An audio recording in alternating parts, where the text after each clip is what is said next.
I used to struggle to feel my back on every single exercise I performed for it. And now I got to a point where I really feel my back really burning and I can actually feel my back getting pumped up when I'm training it. For example, this morning I did train my back and it was really, the pump that I had at the end of the session was really amazing. So in this video, I want to kind of share the changes that I've made in my back training that have really, really helped me. And the last one was really a game changer for me. First thing that I did to really feel my back on every exercise I performed for it, slow eccentric, on pull-ups, on rows, just controlling the eccentric. You probably heard it many times nowadays, but the eccentric, the part where the muscles being lengthened, the part of where the muscles being stretched, is actually the most important part of the movement. So really, I would recommend you really control it, really take it slow. There's tendencies to rush it because it hurts. It hurts to like go slow on pull-ups, go slow on the way down on pull-ups, or go slow on the way down on rows. It's painful, and it takes more time and it takes more mental toughness and mental willpower. But it's actually way better, especially for the mind-muscle connection. Since I've been doing this for years now, and it's been really effective. Another thing, just getting the deep stretch, really getting a full range of motion. Most people, when they do like exercise like pull-ups, they maybe stop here. Some people don't even lock their arms out, like keep their arms bent through the whole movement. Some people maybe go like this. And some people, the way I would really recommend you do it, and the way I do it with every single vertical pulling exercise and even rows, let your shoulders round up to your ears like this. That's what I do in every single back exercise that I perform. And it really allows the back to feel a deep stretch to really go through the full range of motion. For example, on pull-ups, you could go like to the point where your chest touches the bar, but you don't need to, because that part of the movement isn't necessarily the most muscle growth inducing part of the movement. So when I do pull-ups or even pull downs, I don't go up to the point where my chest touches the bar.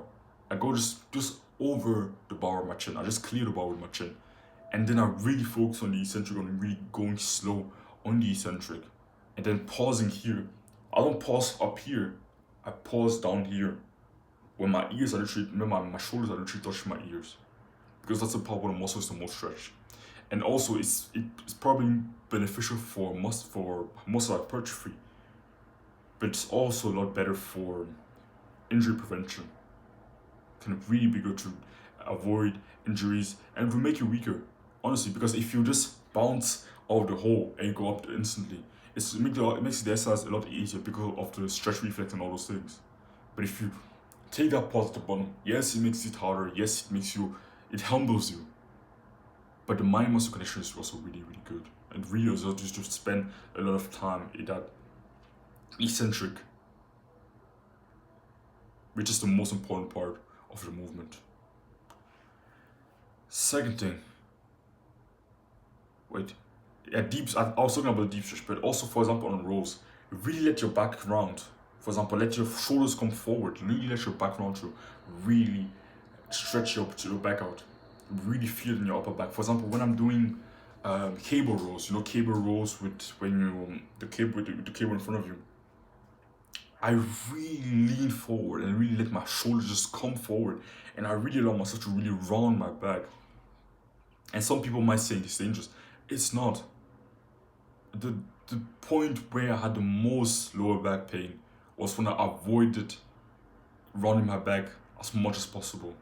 But now that I even let my lower back and my back in general, when I let it round on certain rows exercises, like for example cable row, which doesn't put some crazy amount of pressure and tension on your lower back, it's actually made my lower back stronger, and now I don't get any lower back pain at all.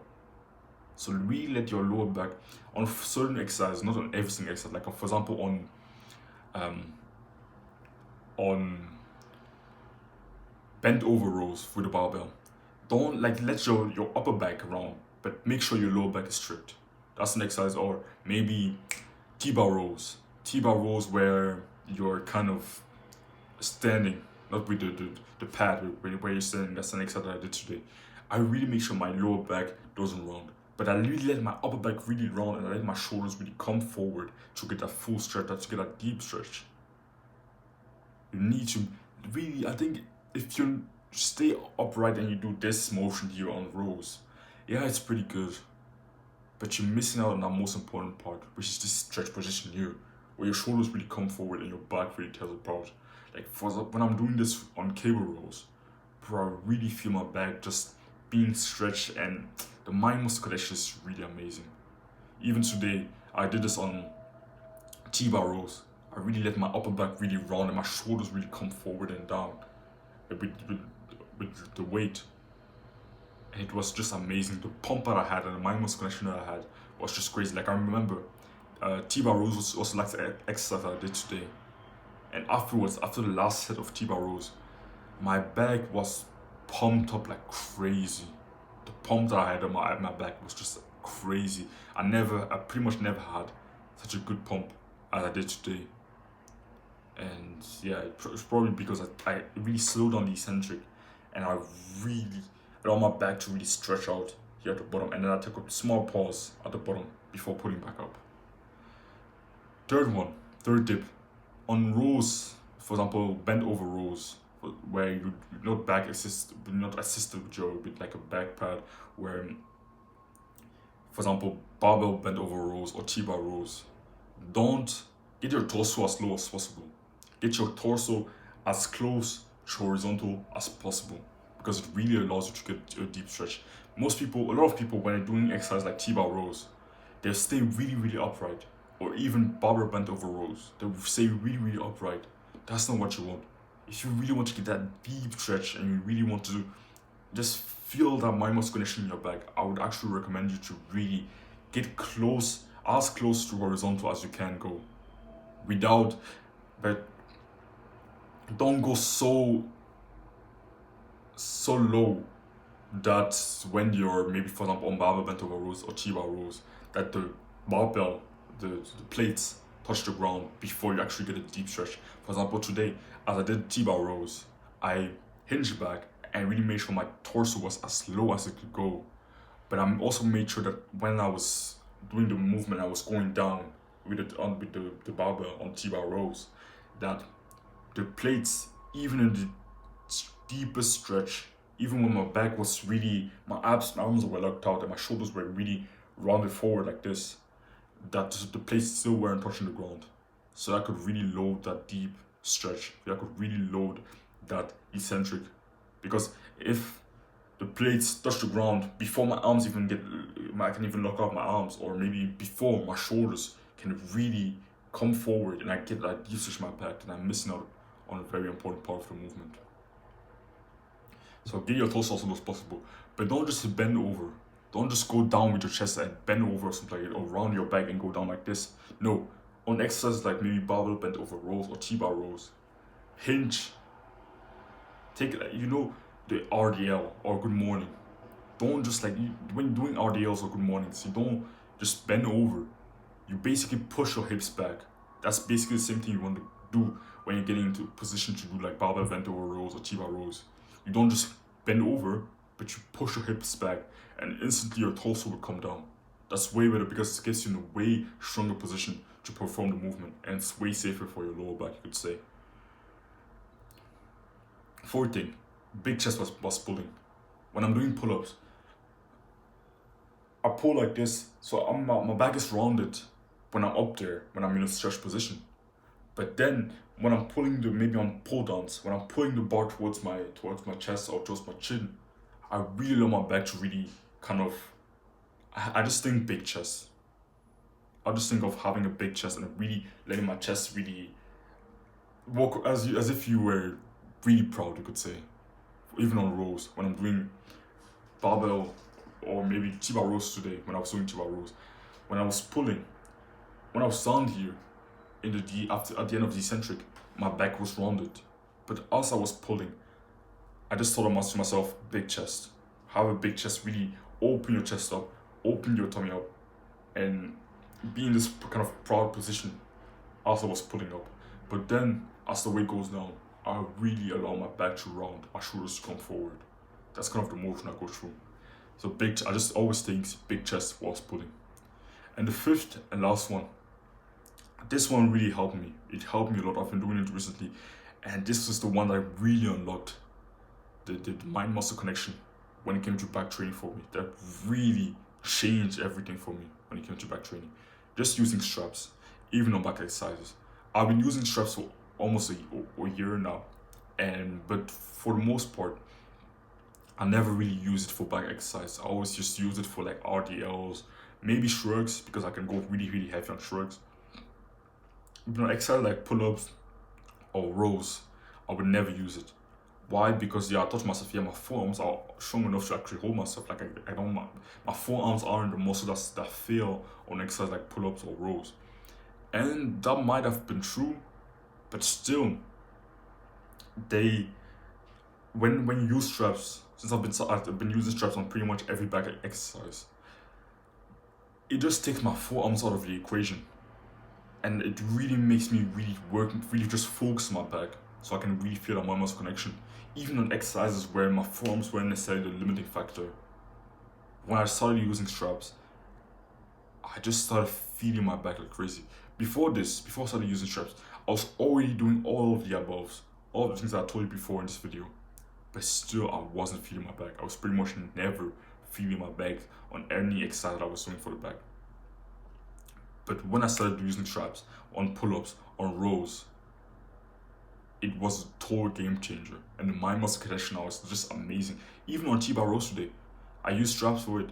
If I didn't use straps, I wouldn't have felt my back as much as I did. I just know that. But since I used straps, it totally took my forearms out of the equation. So I could just work my back as hard as I could, as hard as I needed to. So for a long time I didn't do this. I heard a lot of people say, yeah, use straps for back exercises, and I was like, no, pussy, you're bitch made or something like that. I was always had this ego thinking to myself, no, but I also want my forearms to work hard. I also want to train my forearms and make sure that my forearms don't get weak. But I just made a simple change. I started using straps for every back exercise to make sure that I don't make my back exercises worse just because I want to get some extra forearm stimulus. And I started actually isolating my forearms, just adding in some forearm exercises, some forearm isolation exercises into my training routine. And it's been just a game changer recently.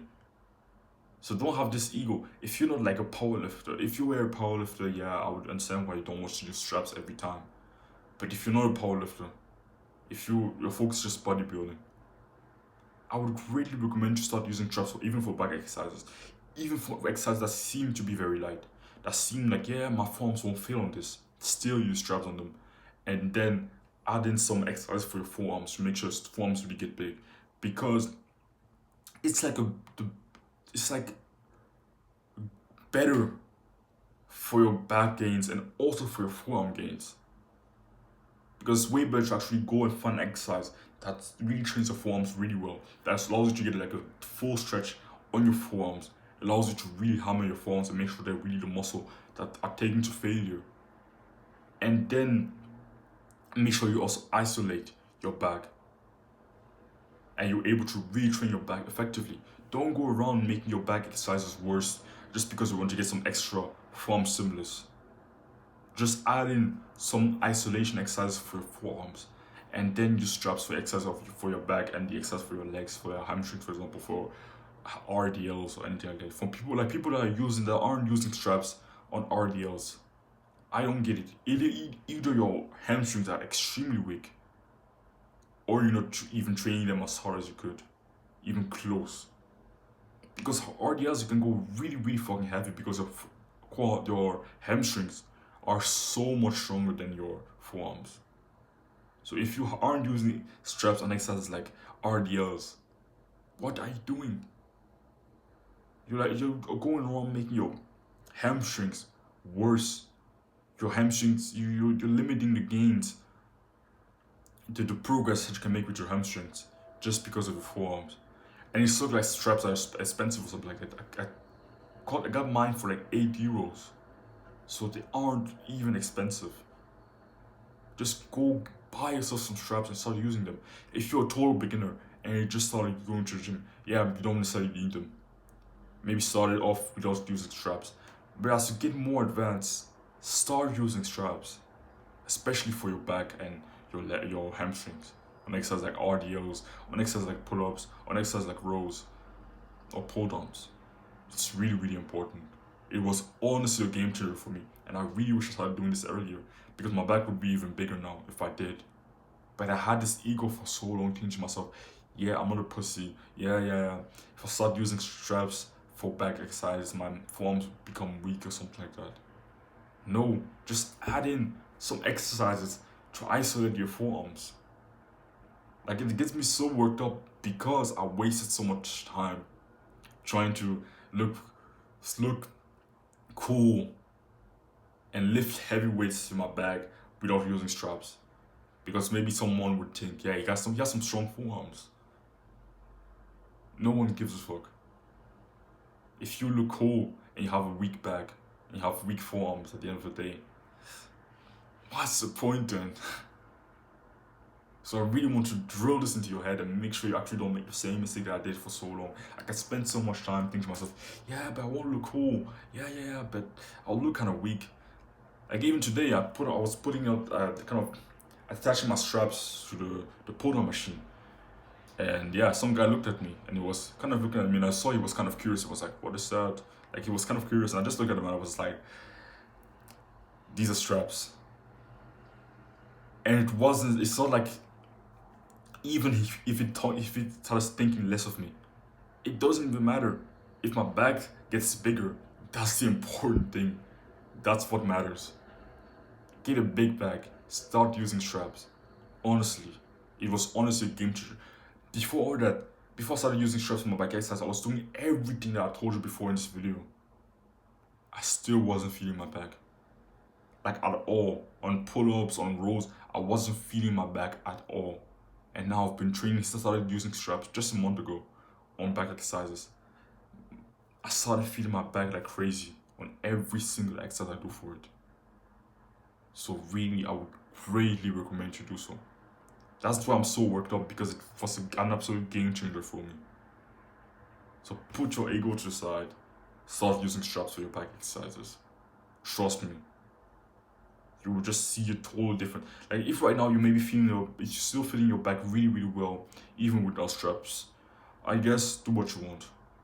But if you have the same problem that I had for such a long time, start using straps even on back exercises. Even if you feel you're currently feeling your back on back exercises. If you start using straps, trust me, you'd feel them a lot more. And you'd make sure that your back is always a limiting factor no matter what exercise you're performing for it. So yeah, sorry that I got so worked up, but I wish I started using straps earlier for my back exercises. That's why I really want you to not make the same mistake that I did for months and months and months. So yeah, hope you found this valuable. Hope it helped you in any way. And if you want more help from me and you're interested in my one-to-one fitness coaching, then you click the first thing in the description. And yeah, don't worry from discomfort. Chase it.